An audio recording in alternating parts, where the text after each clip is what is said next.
Buenas noches, ¿cómo están? Bienvenidos a este primer webinar de Flujo Care, donde pretendemos resolver todas esas dudas que les han surgido viendo el módulo 1 y módulo 2.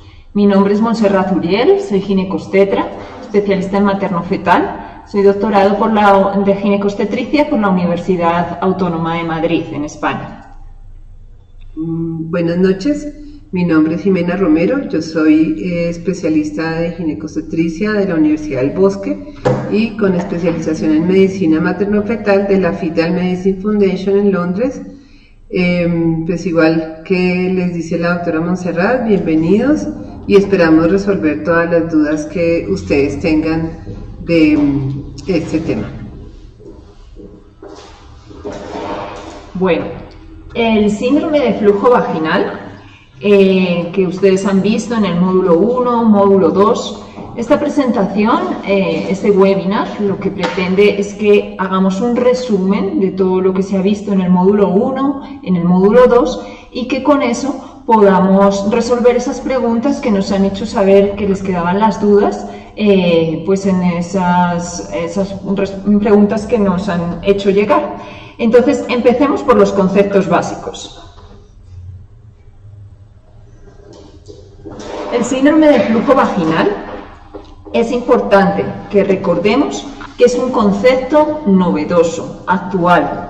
Hasta hace unos años hablábamos de la vaginitis por cándida, hablamos de las distintas infecciones vaginales, pero hoy en día hablamos del síndrome de flujo vaginal. ¿Por qué? Porque es importante tener en cuenta que todos esos signos y síntomas que vamos a ver más adelante y que ya han visto en los módulos, se pueden resumir en un síndrome y que es muy importante que nosotros abordemos este problema que nos hacen llegar las pacientes como algo sindrómico para que hagamos un buen diagnóstico diferencial y podamos llegar a la causa etiológica de esa consulta que es tan frecuente en nuestro medio.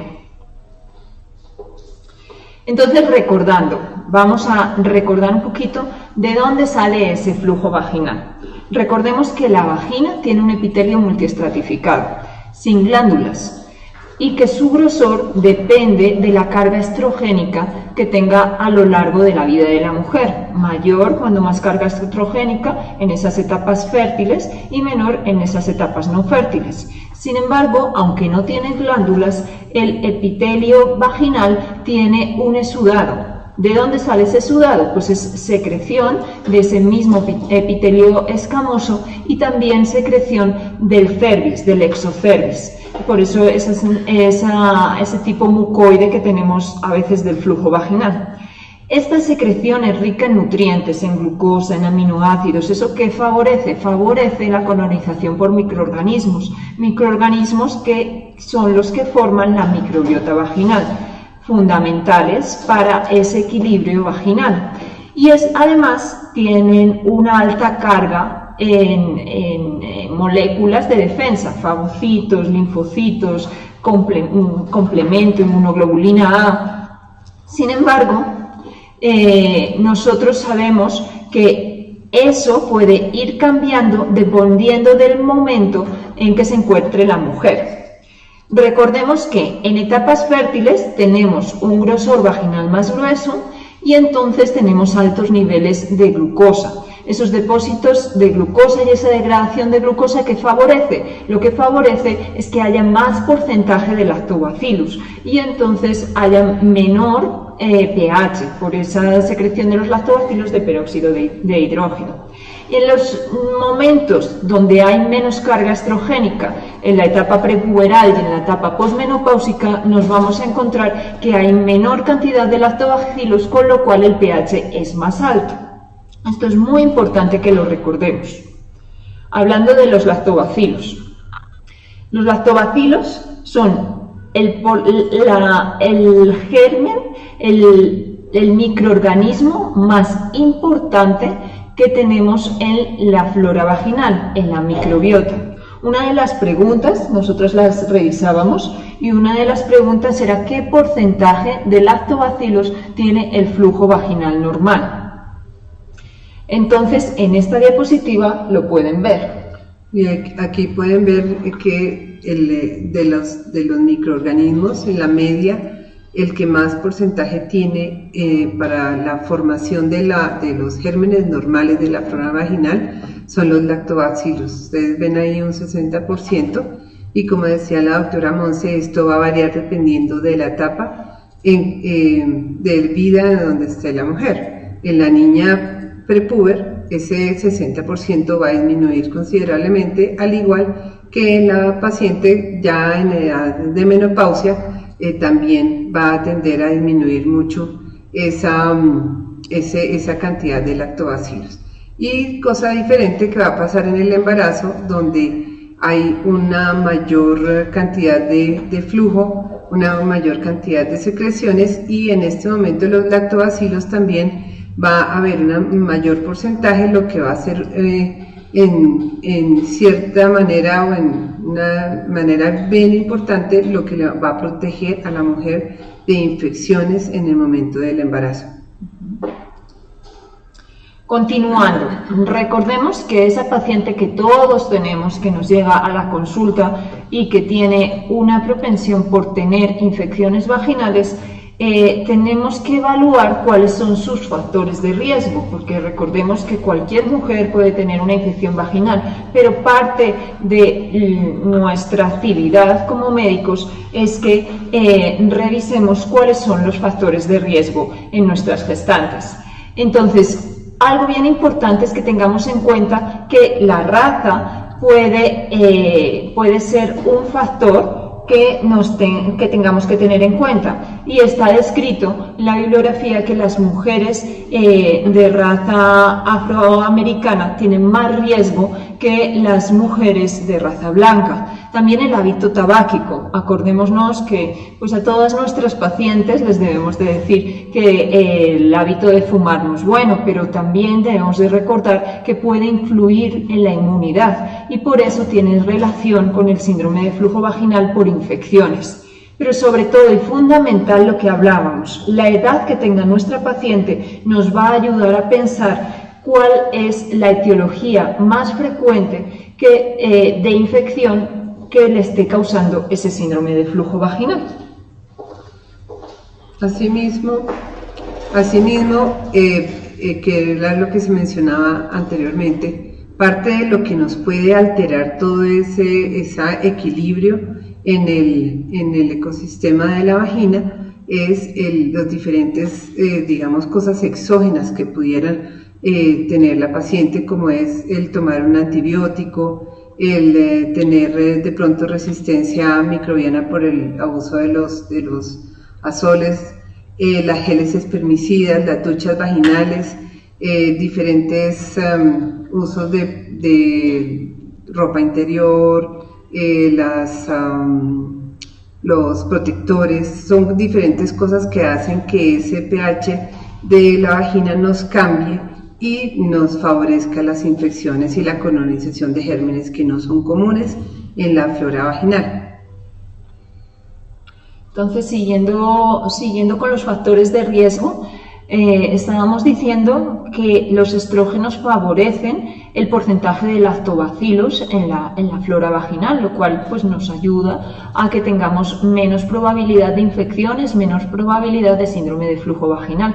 Sin embargo, nosotros tenemos que tener en cuenta ciertos momentos donde hay altos niveles de estrógenos que nos pueden favorecer una infección vaginal. El embarazo, por ejemplo, sí, altos niveles de estrógenos, pero también cambios en los niveles estrogénicos, cambios en los niveles hormonales, cambios entonces en el pH, lo cual puede favorecer. Y además el embarazo es un periodo de la vida de la mujer donde hay una cierta disminución de la inmunidad, con lo cual ahí también tenemos un aumento del riesgo.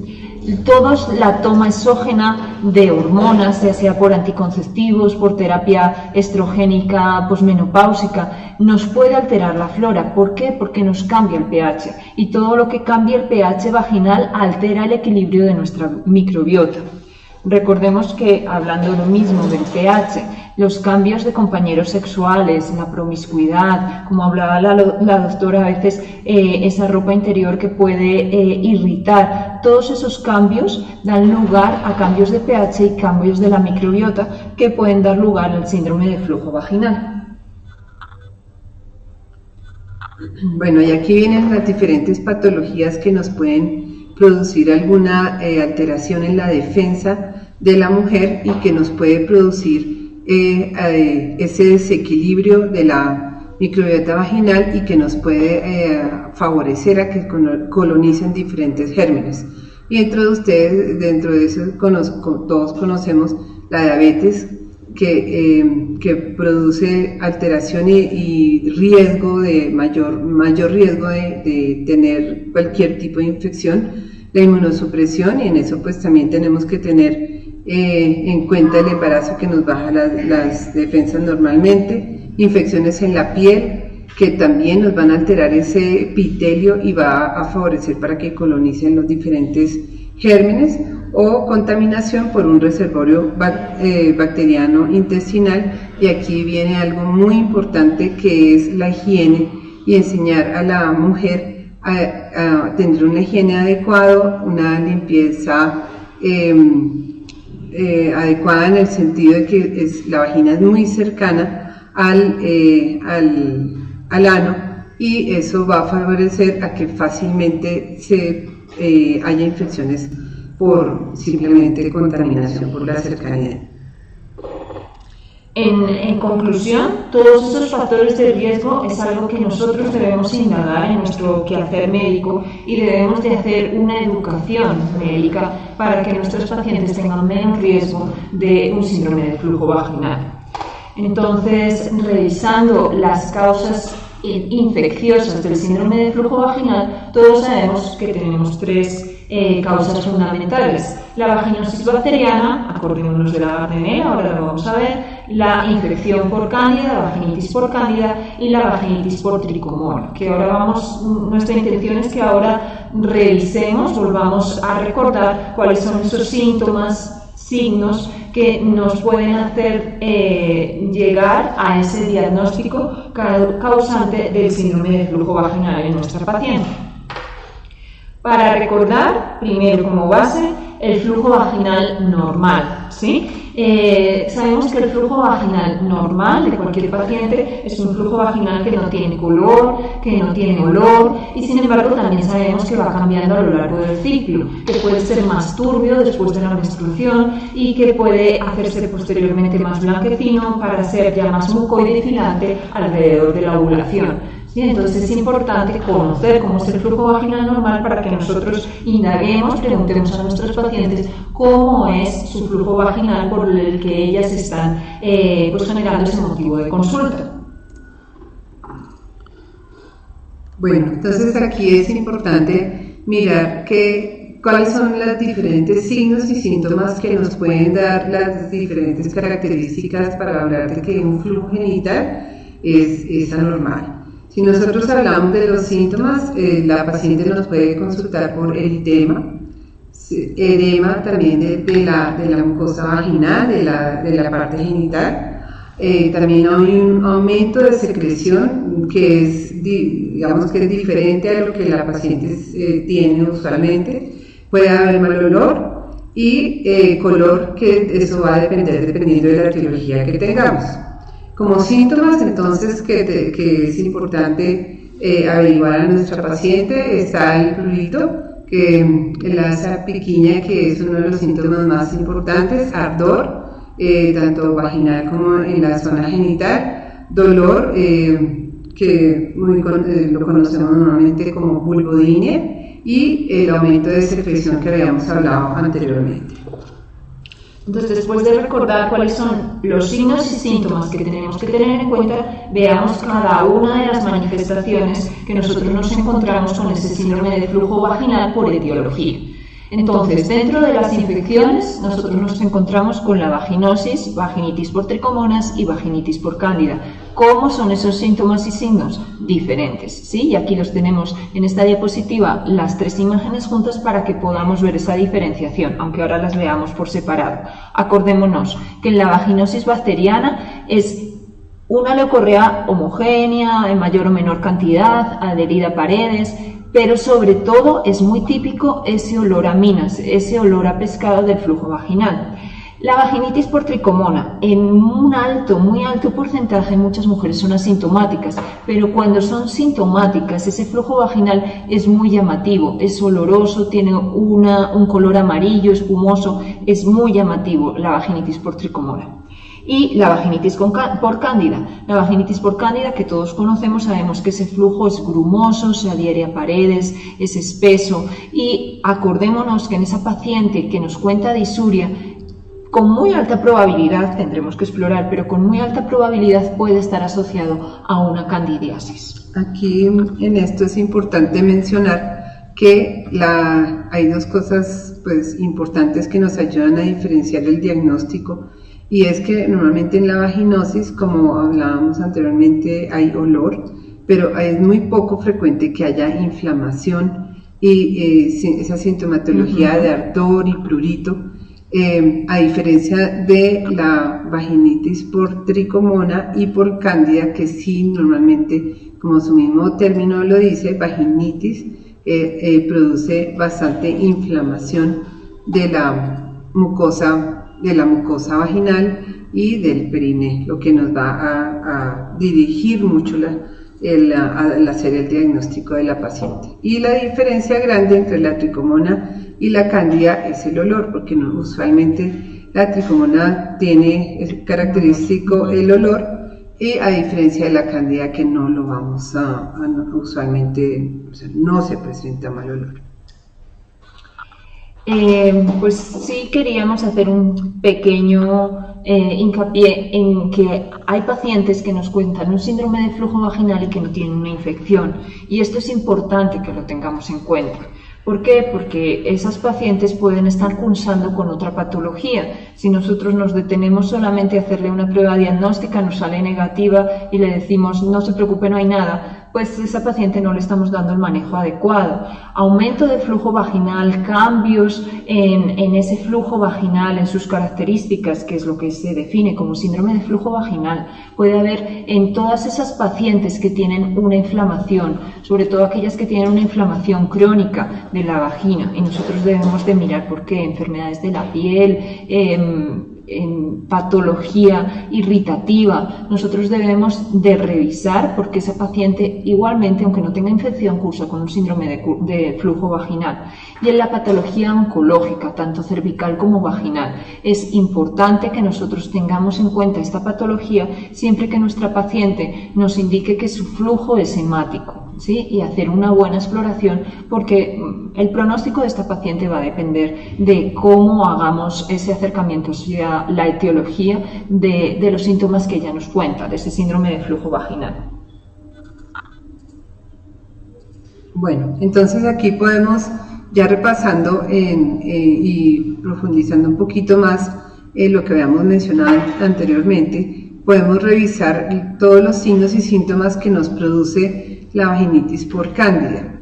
Ahí tenemos los signos, hacia su izquierda pueden ver los signos que nos puede dar la cándida, que está el eritema vaginal, el edema en la piel y en las mucosas, en la zona tanto vaginal como perineal. Siempre es característico una secreción blanquecina en grumos o en leche cortada, como lo mencionamos usualmente. Nunca un buen porcentaje, si no es el 100%, no hay mal olor. Y lesiones cutáneas en la vulva y el perine que puede producir. Como síntomas característicos tiene prurito, ardor y escozor de las zonas genitales, dolor. Puede presentar disuria, ardor en el momento de orinar, simplemente por toda la irritación que tiene en esa región genital, y dolor para las relaciones, y pues aumento de secreción vaginal de las características que ya mencionamos, blanquecina en grumos o leche cortada. Siguiendo con la vaginosis, como comentaba la doctora, la importancia de diferenciar la vaginosis de la vaginitis, porque no tenemos esa inflamación, eso es fundamental. El principal germen es la Gardnerella, aunque hay otros microorganismos que lo pueden causar, como el Mobiluncus y el Atopobium vaginae. No es fácil de decir. Dentro de los signos, fundamental ese aumento de la secreción del flujo, es que se hace más acuoso, y sobre todo el olor, que es muy típico. Tienen en muchas ocasiones poca sintomatología, con lo cual nos encontramos que son pacientes que cursan con estos síntomas largo tiempo hasta que consultan. Normalmente no tienen una sintomatología muy llamativa de ardor o escozor en genitales, no suelen tener tampoco disuria, y a veces sí pueden contarnos un poquito de vulvodynia. Y por supuesto lo que decíamos, ese síndrome de flujo vaginal, que lo que vemos es aumento de la secreción vaginal. Bueno, y continuando con la tricomona, el síndrome de flujo vaginal producido por la tricomona, entonces, como hablábamos anteriormente, este nos puede causar una inflamación de la vagina y la zona perineal, edema igual de la piel, aumento de secreción amarillo-verdosa, que es la gran diferencia con el flujo producido por cándida, el cual hablábamos antes que era blanquecino, y un flujo que es de mal olor. Como síntomas, entonces vamos a tener una sintomatología intensa dada por el ardor vaginal, el ardor de los genitales, la vulvodynia, el dolor vulvar y el aumento de las secreciones, como mencionamos anteriormente. En esta diapositiva me gustaría recalcar, para que luego lo recordemos en las pruebas diagnósticas, ese germen flagelado, esa foto del germen flagelado, que es muy típico cuando nosotros hacemos la prueba diagnóstica de visualizar. Entonces, ya llegando a cómo hacemos el diagnóstico y ese diagnóstico diferencial en esa paciente que nos cuenta un síndrome de flujo vaginal. Entonces, fundamentalmente tenemos tres pilares: la anamnesis. La paciente nos cuenta cuál es el motivo de consulta y nosotros debemos indagar cómo son esas características del flujo y cuáles son los síntomas que tiene la paciente. Posteriormente, nosotros mismos debemos de hacer la exploración con una especuloscopia y revisar cómo es ese flujo, cómo son las paredes vaginales, si existe o no vaginitis, cómo son esos signos de la paciente con síndrome de flujo vaginal. Y por último, pues nos apoyaremos en las pruebas diagnósticas para determinar el diagnóstico efectivo. Entonces, aquí podéis ver cómo podemos utilizar distintas pruebas diagnósticas para llegar al diagnóstico, al hacerse diagnóstico diferencial. Primero, ya hemos dicho, signos y síntomas, y podemos apoyarnos en algo muy fácil, que es el pH vaginal. ¿Sí? Es fácil tener una tira reactiva en la consulta y poder ver cómo es el pH. Acordémonos que el pH de la cándida es similar al normal en la etapa fértil, sin embargo, el de la vaginosis y el de la vaginitis por tricomonas nos vamos a encontrar que es más alcalino. Y nosotros con un simple frotis de flujo vaginal vamos a poder definir cuál es el diagnóstico diferencial si tenemos dudas por solamente los signos y síntomas. Acordémonos que en la cándida se pueden ver las esporas e hifas. Es típico en la vaginosis bacteriana la visualización de las células guía o club y lo que hablábamos, la visualización del parásito flagelado en movimiento cuando la vaginitis es por tricomonas.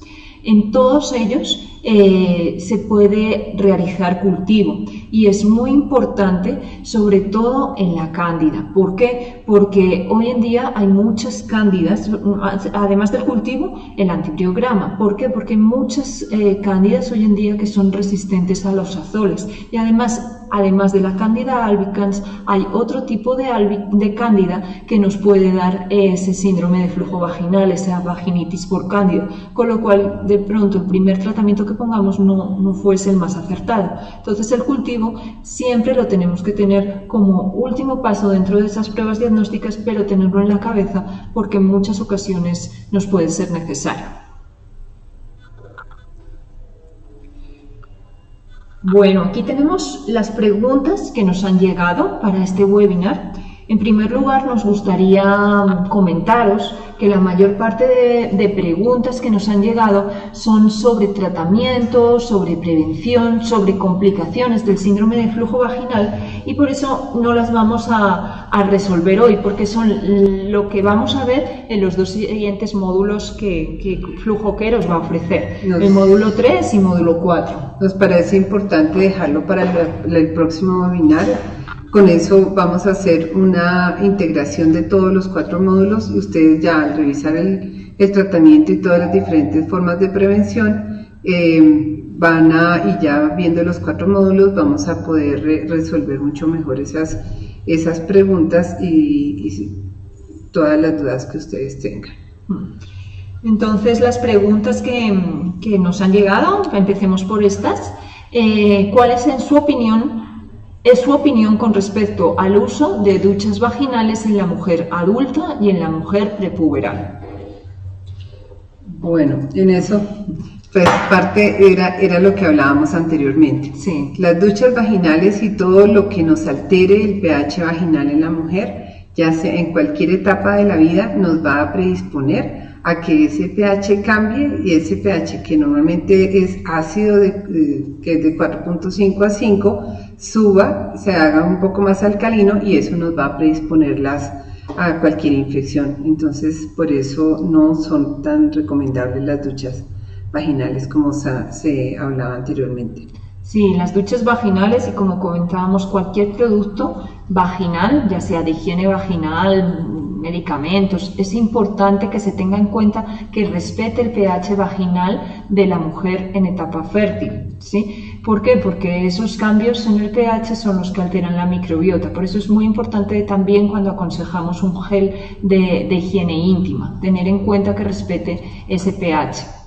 Ahí en ese momento entonces viene que cuando cambia el pH, muchas veces o gérmenes exógenos o los mismos gérmenes que son de la microbiota normal de la vagina se vuelvan patógenos y nos empiecen los problemas en la mujer. Sí, toda esa alteración del equilibrio, que viene mucho en relación con la siguiente pregunta. Muchas mujeres usan protectores vaginales. Se recomienda su uso. ¿Los protectores pueden afectar la microbiota, la microflora vaginal? Esa era la siguiente pregunta.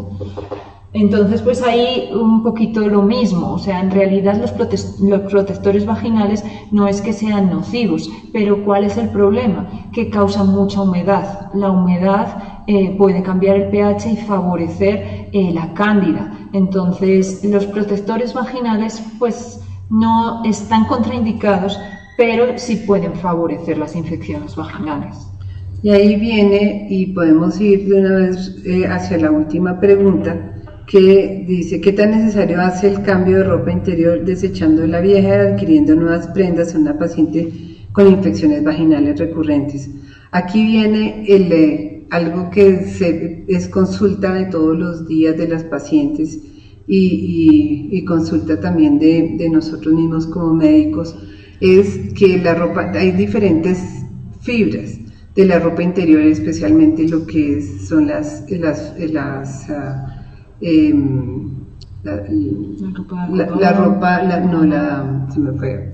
ropa de licra, produce mucho calor y humedad, y es la que nos va a predisponer a ese cambio de pH. Entonces, en este momento lo que mejor se aconseja y que menos produce cambios es la ropa de algodón puro o algodón con algo de fibra o microfibra, que nos va a cambiar menos ese pH. Y pues dependiendo de la predisposición que tenga la persona, la mujer, si es una persona que hace infecciones recurrentes, en ese momento se aconseja usar con mayor razón estos tipos de fibras, no usar, por ejemplo, los protectores, no usar ninguna cosa adicional que le vaya a producir cambios en el pH y que nos altere. Tan sencillo igualmente también como las toallas higiénicas que no sean, que sean de algodón, que no sean de gel, porque nos va a producir el mismo efecto, mayor calor, mayor humedad, y que nos va a producir todos esos cambios de pH llevándonos a las infecciones. Entonces, bueno, y aquí viene otra cosa, es los diferentes detergentes que se usan. Lo ideal es usar jabones de pH bajo, los jabones suaves, que usualmente tienen pH bajo, que no nos va a alterar esa flora de la paciente, y pues mientras se haga una buena higiene de la ropa interior, pues no usualmente sacando, digamos, bien el jabón, enjuagándolas bien, no es necesario ese cambio de la ropa interior con frecuencia como muchas veces se aconseja. Y cambiando un poquito de tema, también de factores de riesgo, la pregunta más sobre hormonas, sobre ese influjo hormonal, si una mujer con síndrome de ovario poliquístico tiene más riesgo de tener síndrome de flujo vaginal. En general, no, porque la mujer con síndrome de ovario poliquístico tiene una alteración hormonal, pero la carga estrogénica es similar. Su problema normalmente está en la segunda fase del ciclo, en la carga progestágena. Entonces, esa paciente no tiene por qué tener más carga estrogénica. Sin embargo, recordemos que la paciente con síndrome de flujo vaginal tiene mayor riesgo de tener un síndrome metabólico. Igual que la diabetes, un síndrome metabólico muy mal controlado, que pueda tener alteración del metabolismo de los carbohidratos, pues puede sí favorecer un síndrome de flujo vaginal. Nada más que por eso. En general, un síndrome de ovario poliquístico bien controlado, sin un síndrome metabólico pues muy alterado, no tiene por qué tener más riesgo de síndrome de flujo vaginal. La siguiente pregunta realmente se contestó en las diapositivas. La contestamos, si ustedes lo recuerdan, la mujer en edad dice en cuanto a la composición de la flora bacteriana, ¿qué porcentaje tienen los lactobacilos? Si recuerdan, lo mencionamos en una de las diapositivas, en la edad reproductiva más o menos es el 60% de toda la microbiota vaginal, siendo menor en la paciente prepuberal y en la paciente con menopausia, y en el embarazo vamos a tener un aumento de estos lactobacilos. Puede llegar hasta el 90%. La siguiente pregunta: ¿cuál es el gold estándar para identificar que la pareja masculina cursa con un cuadro infeccioso y en qué etapas debe tratarse? Bueno, realmente la pareja masculina en la mayor parte de casos de mujer con síndrome de flujo vaginal no se ve afectada, pero si esa pareja masculina tiene sintomatología, siempre se puede hacer un cultivo pues de los pliegues del prepucio. Entonces ese cultivo nos va a decir cuál es el germen y vamos a poder tratarlo igual que en la mujer. En el módulo 3 ya veremos en qué casos siempre está recomendado tratar a la pareja masculina, que es básicamente la tricomona, y en qué casos pues no se debe tratar a no ser que presente sintomatología. Sobre la siguiente pregunta. Entonces, si la clínica es sugestiva de un diagnóstico específico, vaginosis bacteriana, vaginitis por cándida o tricomona, ¿en qué casos recomienda realizar pruebas diagnósticas, pH, frotis o cultivo complementarias antes de iniciar el tratamiento? Ahí tenemos que ver qué tipo de paciente tenemos enfrente de nosotros. Si la paciente consulta por primera vez por un flujo de las características que ya hemos mencionado, y el flujo es típico, las características son típicas de lo que ya hemos hablado, si uno puede iniciar tratamiento. Sí, pues si uno sí está seguro. Si tiene alguna duda, sin necesidad de hacer algún examen de laboratorio complementario. Si uno tiene alguna duda, pues solicita un frotis de flujo vaginal con 1 gramo y el pH para ver las diferentes características. Ahora, también tenemos que tener en cuenta que si la paciente que estamos tratando es de fácil acceso, pero si, por ejemplo, es una paciente que venga hoy a Bogotá y viva fuera y no la vamos a ver fácilmente o no le va a quedar fácil venir a traernos los exámenes y el flujo es típico con las características que ya hemos mencionado, se puede iniciar el tratamiento completamente. Y cosa completamente diferente es una paciente que nos ha consultado varias veces, que la paciente que ya tiene varios tratamientos y no se le sigue consultando por lo mismo. Entonces en ese momento, además del frotis con el Gram y el pH, es muy importante hacer un cultivo para confirmar el diagnóstico, ver las diferentes cepas, ya que como lo hablaba la doctora Montserrat, muchas veces hay resistencia a los diferentes tratamientos y ya en este momento juega un papel muy importante un antibiograma que nos va a ayudar a que nuestro tratamiento para la paciente sea exitoso. Y también, como vais a ver en el siguiente módulo, pero pues adelantándonos un poquito, veremos cuáles son las complicaciones que puede dar el síndrome de flujo vaginal y veremos que en el embarazo sí nos puede dar lugar a algunas complicaciones. Entonces, en la paciente embarazada, pues si es posible, siempre es recomendable hacer una prueba diagnóstica. Eso nos va a ayudar a que si no hemos puesto el tratamiento más específico con esa prueba diagnóstica, pues si se logre determinar y se ponga posteriormente el tratamiento específico, dado que en el embarazo sí nos puede llegar a complicaciones, no solamente recurrencias, sino a complicaciones durante el embarazo. Eso que menciona la doctora Montserrat es súper importante y nosotras que estamos toda hora viendo pacientes de alto riesgo, con todo lo que es todos los avances que se han hecho hoy en día en materno-fetal, es de vital importancia ser dentro del esquema de ser preventivos y de no dejar avanzar a llegar a la paciente a un estado séptico o incluso también que el feto se nos comprometa con una infección y nos toque desembarazarla tempranamente. Es de vital importancia hacer un frotis al inicio del embarazo y muchas veces repetirlo durante el embarazo con el fin de prevenir complicaciones en el binomio madre-hijo. Y básicamente estas serán las preguntas que nos han llegado antes del webinar. ¿Tienen alguna pregunta adicional? ¿Les hemos aclarado las dudas?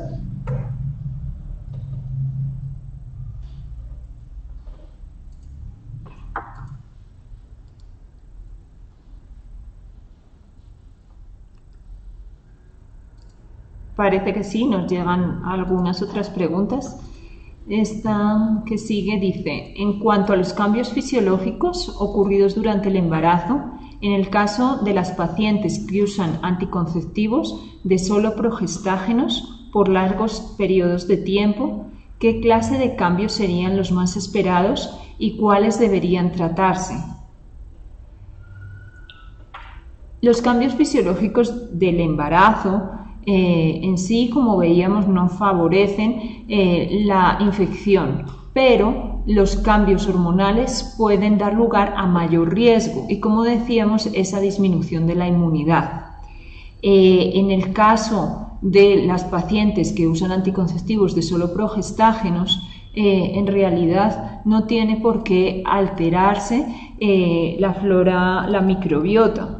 No tenemos por qué esperar cambios en su flujo vaginal. Si aparecen cambios en su flujo vaginal, pues deberíamos de pensar que estamos ante alguna etiología que tenemos que profundizar en ella y poner el tratamiento pues necesario según la etiología específica. Ahora es importante explicarle a la paciente que es normal que ella presente un aumento en la cantidad de flujo, pero lo que es más importante es darle dentro de toda la consejería los signos de alarma por los cuales debe consultar si hay algún cambio en el color o en el olor o en alguna sintomatología como el ardor, el prurito, que son cosas que ya nos hablan de infección y en ese momento es importante que la paciente consulte, hacer diagnóstico y para hacer el tratamiento oportuno para prevenir complicaciones tanto a la mamá como a la posible transmisión de infecciones al feto.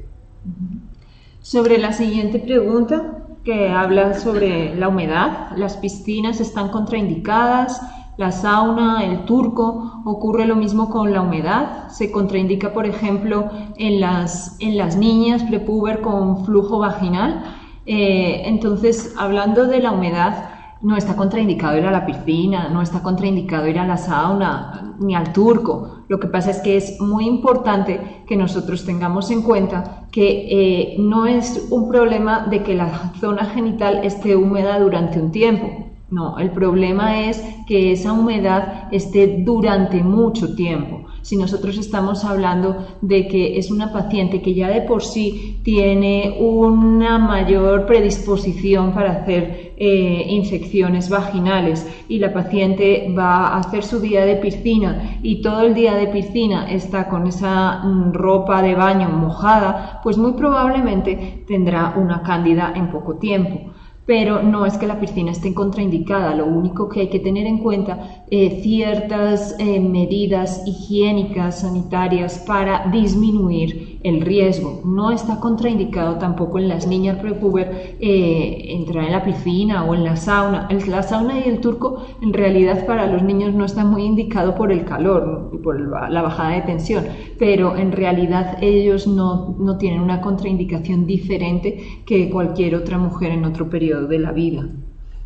Sí, como dice la doctora Montserrat, si la paciente no tiene predisposición, usualmente si está el día en la piscina pues no va a tener ninguna complicación. Pero si la paciente tiene antecedentes, lo más indicado es que se cambie la ropa, el vestido de baño con frecuencia para no estar con la ropa mojada, pues porque nos va a predisponer a todo esto que hemos estado mencionando.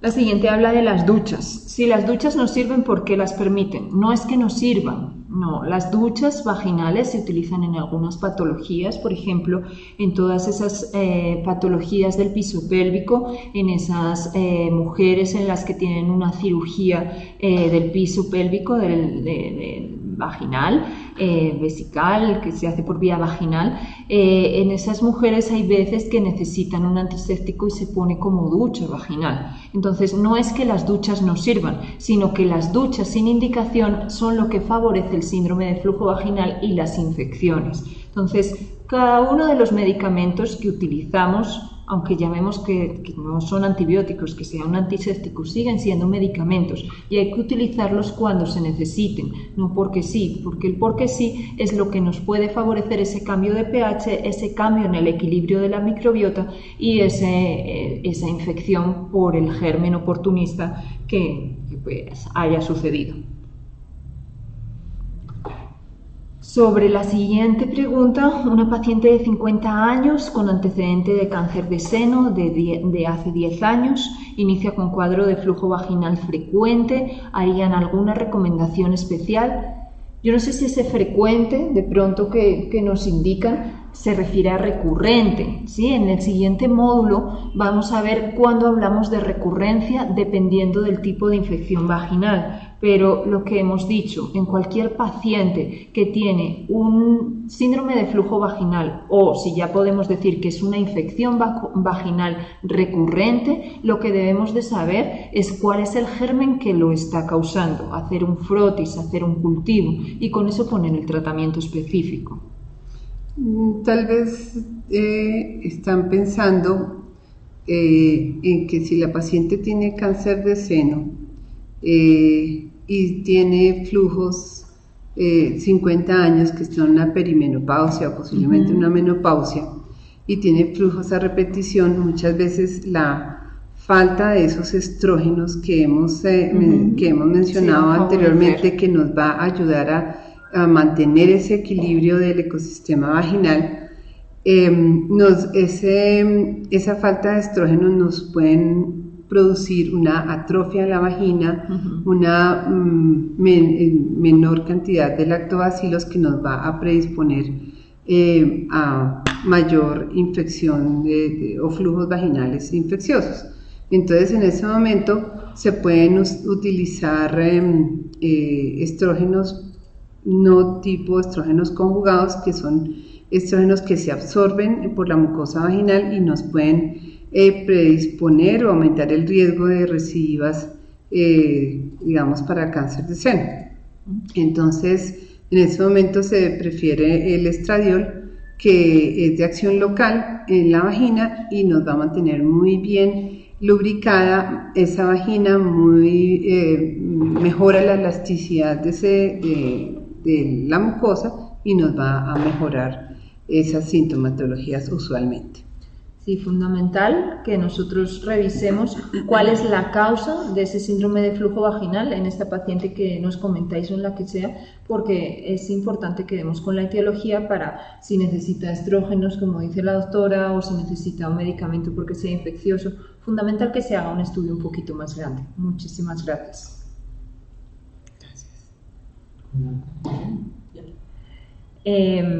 Los invitamos a que sigan con nosotros en FlujoCare en el siguiente módulo, módulo 3 y módulo 4. En el último webinar intentaremos resolver todas sus dudas, no tengan ningún problema por preguntarnos si tienen necesidad sobre preguntas del módulo 1, módulo 2. Lo intentaremos que todo quede bien claro porque pues sí pensamos que el síndrome de flujo vaginal es tan frecuente y que necesita de un tan buen abordaje que se debe revisar completamente. No se preocupen por las preguntas que mencionamos al inicio del webinar, que hacen parte del módulo 3 o 4, las tendremos muy pendientes para resolverlas. Igual todo lo que salga durante este tiempo, pues estaremos también retroalimentándolo para que ustedes al final del curso tengan un aprendizaje satisfactorio. Buenas noches. Buenas noches.